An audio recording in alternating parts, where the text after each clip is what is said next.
বাংলাদেশের তিনবারের সাবেক প্রধানমন্ত্রী ও বিএনপির চেয়ারপারসন দেশনেত্রী বেগম খালেদা জিয়ার বিদেহী আত্মা মাগফিরাত কামনায় মুন্সিগঞ্জের টুঙ্গিবাড়ি উপজেলায় দোয়া মাহফিল অনুষ্ঠিত হয়েছে। পাঁচগাঁও আলহাজ ওয়াহিদ আলী উচ্চ বিদ্যালয়ের উদ্যোগে সোমবার বেলা 11টায় বিদ্যালয়ের হলরুমে এই দোয়া মাহফিলের আয়োজন করা হয়। পাঁচগাঁও আলহাজ ওয়াহিদ আলী দেওয়ান উচ্চ বিদ্যালয়ের উদ্যোগে সোমবার বেলা 11টায় বিদ্যালয়ের হলরুমে এই দোয়া মাহফিলের আয়োজন করা হয়। অনুষ্ঠানে প্রধান অতিথি হিসেবে উপস্থিত ছিলেন টুঙ্গিবাড়ি উপজেলা বিএনপির সভাপতি আলী আসগর রিপন মল্লিক। বিশেষ অতিথি হিসেবে উপস্থিত ছিলেন উপজেলা বিএনপির সহ সভাপতি ও বিদ্যালয় পরিচালনা কমিটির সাবেক সভাপতি দেওয়ান মোহাম্মদ মনিরুজ্জামান মনির। বিদ্যালয়ের ভারপ্রাপ্ত প্রধান শিক্ষক আব্দুল কাশেমের সভাপতিত্বে অনুষ্ঠানে আরও উপস্থিত ছিলেন উপজেলা বিএনপির সহ সভাপতি ভিপি আব্দুল হাই আক্তার, লাকুরিয়া শেখ সেলিম, দপ্তর সম্পাদক মাহবুব আলম রন্টি, পাঁচগাঁও ইউনিয়ন বিএনপির ওয়ার্ড সভাপতি আব্দুল সাত্তার মোল্লা, হাসাল বানারী ইউনিয়নের সাংগঠনিক সম্পাদক সিদ্দিক ব্যাপারী, উপজেলা স্বেচ্ছাসেবক দলের সদস্য সচিব মারুফ ইসলাম সেন্টু,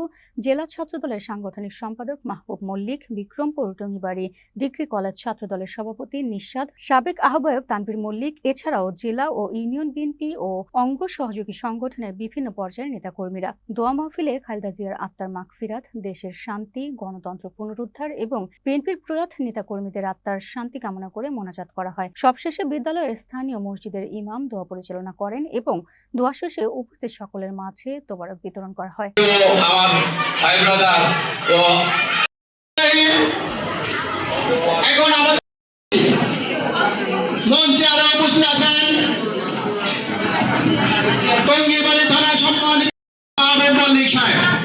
এখানে অনেক উপস্থিত আছেন সভাপতি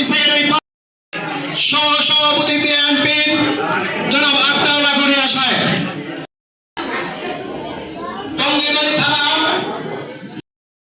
সহযোদ্ধা রাজনৈতিক ব্যক্তিত্ব।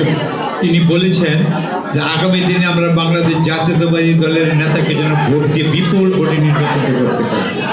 এটা আসলে